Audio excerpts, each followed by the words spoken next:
বিসমিল্লাহির রহমানির রহিম আসসালাতু ওয়াসসালামু আলা খায়রি খালকি মুহাম্মাদিন ওয়া আলিহি ওয়া সাহবিহি আজমাইন ওয়া মান তাবি'আহুম বিইহসান ইলা ইয়াউমিদ্দিন আল্লাহুম্মা আনফa'না বিমা 'allamtana ওয়া 'allimna মা ইয়ানফa'ুনা সুবহানাকা লা ইলমা লানা ইল্লা মা 'allamtana ইন্নাকা আনতাল আলিমুল হাকিম। সারা বিশ্বের কাছে ও দূরের বাংলা ভাষাভাষী সমস্ত মুসলিম ভাতৃমণ্ডলী ও ভগ্নীগণ, আপনারা যারা মাশরু আসলাম তো ফাআল্লিমনির শিক্ষার্থী রয়েছেন তৃতীয় শ্রেণীর, সকলকে আজকের এই দ্বিতীয়তম ক্লাসে জানাচ্ছি মুবারকবাদ এবং জানাচ্ছি সাদর সম্ভাষণ। আহলান ওয়া সাহলান ওয়া মারহাবা। আল্লাহ আপনাদের সকলকে ভালো রাখুক, সুস্থ রাখুক এবং আপনাদের দ্বীনে ইলম শিক্ষার স্পৃহাকে আরও বাড়িয়ে দিন, আল্লাহুম্মা আমিন। প্রিয় বন্ধুগণ, আমরা আগের ক্লাসে আর আহুস্তাগনা পর্যন্ত ক্লাসটা শেষ করেছিলাম এবং আজকে আমরা এর পরের আয়াতটি থেকে নিয়ে কমপ্লিট করব ইনশাআল্লাহ, কন্টিনিউ করব ইনশাআল্লাহ। যদি কমপ্লিট না হবে আমরা এখান থেকে কন্টিনিউ করব এবং দেন যতটুকু বাকি থাকবে নেক্সট ক্লাসে গিয়ে আবার সেটাকে কমপ্লিট করার চেষ্টা করব। প্রিয় বন্ধুগণ, ইন্না আছে, ওই পৃষ্ঠাটাতে রয়েছে ইন্না। ইন্না ইন্না আপনাদেরকে বারংবার বলেছি, নুনের উপরে তাসদিদ থাকলে নুনে মুশাদ্দাদা, মিমের উপরে তাসদিদ থাকলে মিমে মুশাদ্দাদা। এই অবস্থায় তাসদিদ অবস্থায় যে অক্ষরটির উপরে নুনের উপরে বা মিমের উপরে তাসদিদ থাকতেছে এটাকে এখানে গুণনা করা ওয়াজিব। ওয়াজিব মানে কি? মা ইউসাবু ফাইলুহু ওয়া ইউআকাবু তারিকুহু। ওয়াজিব তরককারীর শাস্তি আছে এবং ওয়াজিব পালনকারীর সওয়াব আছে। এটা সব ক্ষেত্রেই আছে, গুন্নার ক্ষেত্রেও, যেহেতু এটা কোরআন আর কোরআনকে আল্লাহ তাজবিদ সহকারে পড়াকে ফরজ বলেছেন। ওয়ারাত্তিলিল কোরআন তারতিলা আই তাজবিদা। হযরত আলী আমিরুল মুমিনিন রাদিয়াল্লাহু তাআলা আনহু তার তাফসিরে এতটুকু বলেছেন। তাফসির সাহাবা, রাসূলের সাহাবীর তাফসির সবচেয়ে সহি বেশি এই জন্যই যে তারা রাসূলুল্লাহ সাল্লাল্লাহু আলাইহি ওয়াসাল্লামের মুখ থেকেই সব কিছু শুনতেন। জীবদ্দশায় তারা রাসূলের সাথে সাক্ষাৎ করেছিলেন, এজন্য তারা সাহাবী হয়েছিলেন। তো সেটাই সবচেয়ে অগ্রগণ্য ও অগ্রাধিকার প্রাপ্ত মত। তো হযরত আলী রাদিয়াল্লাহু তাআলা আনহু বলেছেন ওয়ারাত্তিল কোরআন তারতিলা আই তাজবিদা, অতএব এটাই বেশি সঠিক হবে। এটা নিয়ে মতানৈক্য আছে, অনেকে বলেন যে না, তাজবিদের কায়দা সহ পড়াটা ফরজ ওয়াজিবের পর্যায়ে নয়, মুস্তাহাবের পর্যায়ে। আবার কেউ কেউ বলছে না, এটা ওয়াজিবের পর্যায়ে। তো যার কথাটা কোরআন সম্মত হবে সেটাই বেশি শক্ত দলিল। তো ইমাম আলী রাদিয়াল্লাহু তাআলা আনহু, খলিফা আলী রাদিয়াল্লাহু তাআলা আনহুর কথাটা কোরআন সম্মত হয়েছে, এই জন্য এটাই বেশি শক্ত। তাজবিদ জেনে শুনে তরককারী গুনাহগার এবং ইচ্ছাকৃতভাবে যারা ছাড়ে না, যারা আসলে পায়নি শিক্ষা এবং শিক্ষার কোনো সুগম ব্যবস্থা তাদের নেই, তাদের হয়তো আল্লাহ ক্ষমা করবেন, কিন্তু পাপ তো তাজবিদ সহকারে না পড়া হলে সেটা তো লেখা আছে। নিয়তের উপরে ডিপেন্ড করে মানুষের, যারা ইচ্ছাকৃতভাবে পরিত্যাগ করে, সুযোগকে গ্রহণ করে না কোরআনকে সহিভাবে শেখার জন্য, তারা তো নিঃসন্দেহে পাপিষ্ট, পাপগ্রস্ত হবে।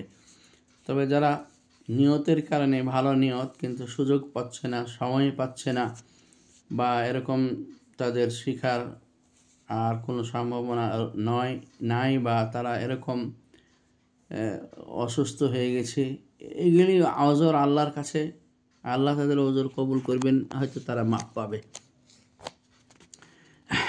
এখানে আসেন ইলা, এখানে আসেন এখন দেখেন ইলা, হামজাজের ইলাম, ইয়া খারাজাবাল্লাহ ইলা। তাহলে এখানে আমরা একটা মজা তাবাই পেলাম। রাবাজ বা রব বাজের বি রব্বি, কাপ রাজাবার কার, রব্বি কার। এই কাপ আগে, এই কাপ রকে গিয়ে ধরছে, আবার র এই জিমকে গিয়ে ধরছে, এই জন্য রব্বি কার রোজা।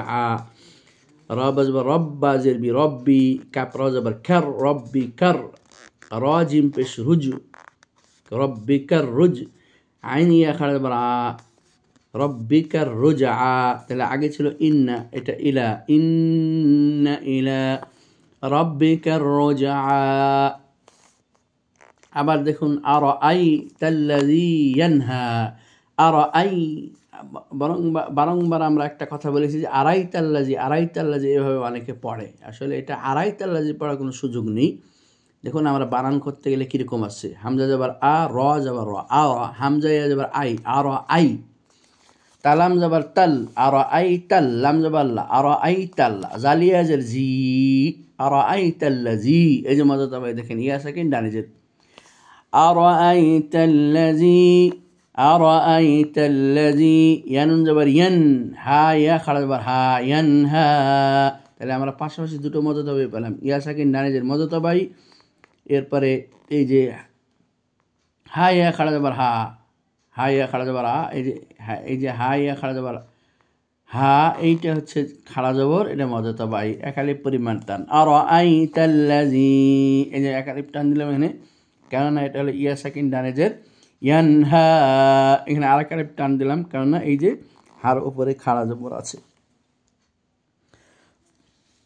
আবদান, আবদান প্রিয় বন্ধুগণ, আইন বা যাবার আব, দাল আলিফ দুই যাবার দান, আবদান, এখানে এজহার হচ্ছে কেননা দেখেন তানবিনের পরে আলিফ এসেছে, তানবিনের পরে হামজা এসেছে, তানবিনের পর হামজা, হামজা হা, হা খা আইন গাইন, এই ছয়টি হলো এজহারের অক্ষর।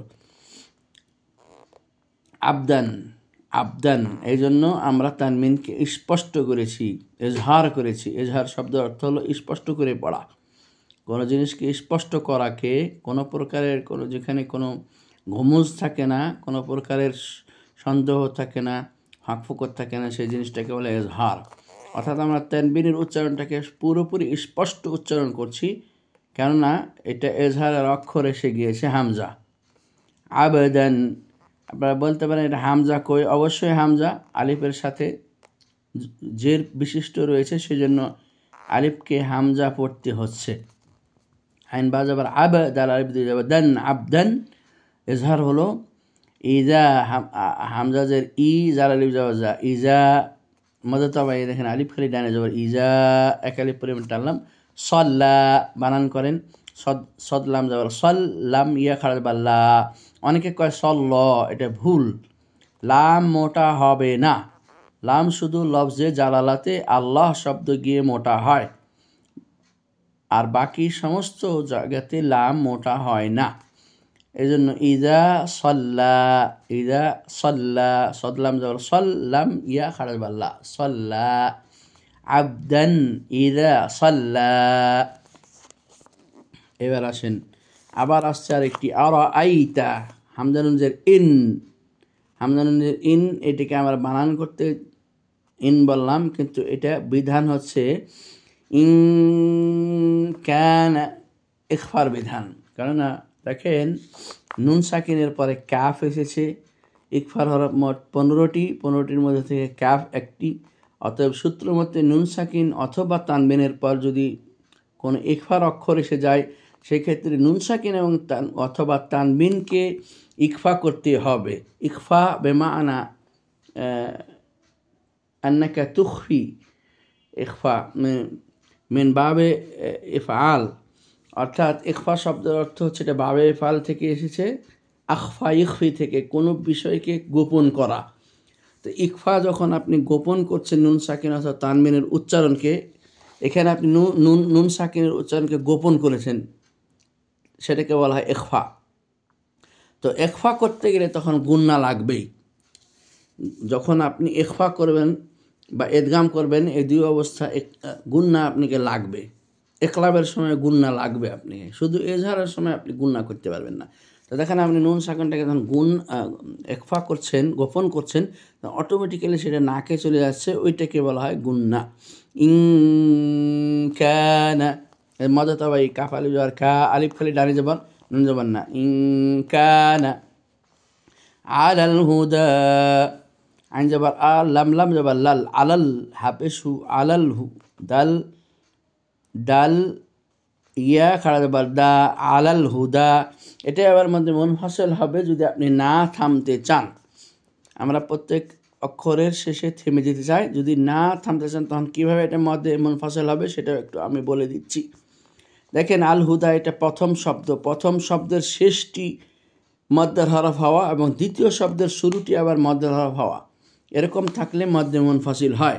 আর মধ্যে মুনফাসিলের বিধান হলো 3 আলিফ পরিমাণ টানবেন, অথবা আপনি সেটাকে কসরুহু পড়বেন, মদে তাবাইয়ের মতোই পড়বেন। তাহলে আমরা যখন পড়তে যাব মাদ হিসেবে তখন দেখবেন আসছে আলাল হুদা আও আমারা বিত্তাকওয়া। আর যখন এটাকে কসর পড়ব, উভয়টি পড়া জায়েজ, তখন আলাল হুদা আও আমারা বিত্তাকওয়া। কসর পড়তে গেলে থেমে যাওয়াটাই হবে সবচাইতে বেস্ট উত্তম। আলাল হুদা, থেমে গেলাম, কসর পড়লাম থেমেও গেলাম। যদি আমি না থেমে যাই তাহলে কসর পড়তে গিয়ে আবার আমি একটানা পড়তে পারবো, তো সেটাতে যেটা হবে থেমে গেলেও সেটাই হবে, আলাদা কিছু পাচ্ছি না। সেই জন্য থেমে যাওয়াটা উত্তম হবে। কারণ রসুল সাল্লাল্লাহু আলাইহি সাল্লামের নীতি হচ্ছে কানা ইয়াকরাউ সাল্লাল্লাহু আলাইহি ওয়াসাল্লামা সুম্মা ইয়ামুদ্দু ইয়ামুদ্দু আই ইয়াকিফু। রসুল সাল্লাল্লাহু আলাইহি সাল্লাম যখন একটি একটি করে আয়াত পড়তেন তখন একটি আয়াত পড়ার পর থেমে যেতেন, আবার আরেকটি আয়াত পড়তেন, আবার থেমে যেতেন। এই থেমে যাওয়াটাকে ইয়ামুদ্দু বলা হয়েছে। ইয়ামুদ্দু মাদ্দা ইয়ামুদ্দু আই বিমাআনা ওয়াকাফা ইয়াকিফু। আল্লাহ রাসূল থেমে যেতেন, একটি একটি করে আয়াত থেমে থেমে তিনি পড়তেন। ইন কানা আলাল হুদা, এভাবে রাসূল সাল্লাল্লাহু আলাইহি ওয়াসাল্লাম থেমে যেতেন। আও আমারা বিত্তাকওয়া, হামজা ওয়াজার আউ, হামজা জবর আ, মিম জবর মা, রা জবর রা, আউ আমারা। বাতা জের বিত, বাতা জের বিত, এই তা দুবার পড়া হচ্ছে, একবার জের দিয়ে আর একবার জবর দিয়ে। বাতা জের বিত, তাকাব জবর তাক, বিত তাক, ওয়াও ইয়া খাড়া জবর ওয়া, ওয়া। প্রিয় বন্ধুগণ, ওয়াও সেফাতান, কিন্তু এটা কিন্তু মোটা, সেফাতান এটা কিন্তু মোটা, এটার যে সিফাত এটা হলো মোটা, অর্থাৎ পোর, মুফাখাম, তফখিম মুফাখাম যেটা বলে আরবিতে পোর, কিন্তু তাকে পড়তে হয় সবসময় তারকিক, চিকন। সে নিজে পোর, কিন্তু তাকে 30 পারা কোরআনের ক্ষেত্রে চিকন পড়তে হবে। এটাই নীতি, এটাই আল্লাহ তার রাসূলকে শিখিয়েছেন, রাসূল তার সাহাবায়ে কেরামকে শিখিয়েছেন সাল্লাল্লাহু আলাইহি ওয়াসাল্লাম, এবং সাহাবাদেরকে বলি আমরা রাদিয়াল্লাহু আনহুম। তার পরবর্তীতে সাহাবা রিদওয়ানুল্লাহি আলাইহিম আজমাইন অন্যদেরকে শিখেছেন। এইভাবে শিখতে শিখতে এটি চলে এসেছে আল্লাহ প্রদত্ত এই নীতিটা, যে ওয়াও নিজে তাফখিম কিন্তু মোটা, কিন্তু তাকে পড়তে হবে চিকন। এরপর আসেন আরেকটি আয়াত, আরাআইতা ইন কাযাবা ওয়া তাওয়াল্লা। আরাআইতা, এটা আপনারা দেখেছেন, বারংবার আমি পড়ছি। হামজা ইন, এখানে নুন হলো ইখফার অক্ষর, নুন সাকিনের পরে কাফ এসেছে, কাফ জাল জবর কাজ, জাল জবর জা, কাযাবা জবর বা, কাযাবা। আরাআইতা ইন কাযাবা, ওয়া জবর ওয়া, তা জবর তা, ওয়া লাম জবর ওয়াল, লাম খাড়া জবর লা, ওয়া তাওয়াল্লা, ওয়া তাওয়াল্লা। أرأيت إن كذب وتولى ألم يعلم بأن الله يرى। প্রিয় বন্ধুগণ, প্রথম মিম সাকিনটি কিন্তু এজহার হচ্ছে, কারণ মিম সাকিনের পর কোনো ইখফা হওয়ার বিধান নেই। আলাম ইয়ালাম, কিন্তু দ্বিতীয় মিম সাকিনটির পর বা এসেছে, মিম সাকিনের ইখফা হয়ে গিয়েছে, এই জন্য আমরা গুণনা করতেছি। আলাম ইয়ালাম, বাজের বি, হামজা নুন আন, নুন যাবে না, বি আন, নুনে মুশাদ্দাদা, নুন তাসদিদ আছে, ওয়াজিব গুণনা। আলাম ইয়ালাম বিআন্না, এই শব্দটি আবার আল্লাহ শব্দের সাথে মিশ্রণ হয়েছে। বাজের বি, হামজা নুন যাবে আন, নুন লাম যাবে নাল, বিআন্নাল, লাম খাড়া যাবে লা, বিআন্নাল্লাহ, আল্লাহ শব্দ। এই জন্য আল্লাহ লাফজে জালালা শব্দের পূর্বের অক্ষরটিতে বা শব্দটিতে যদি জবর থাকে তখন আল্লাহ শব্দটি মুরাক্কাক মুফাক্খাম হয়, মোটা করে পড়া লাগে। আলাম ইয়ালাম বিআন্নাল্লাহা ইয়ারা, ইয়ারা, ইয়া যাবার ইয়া, র ইয়া খাড়া যাবার র, ইয়ারা। আজও আমাদের এই ক্লাসটি তো আমরা শেষ করতে পারবো না ইনশাআল্লাহ, আরও একটি ক্লাস আমাদেরকে লাগবে।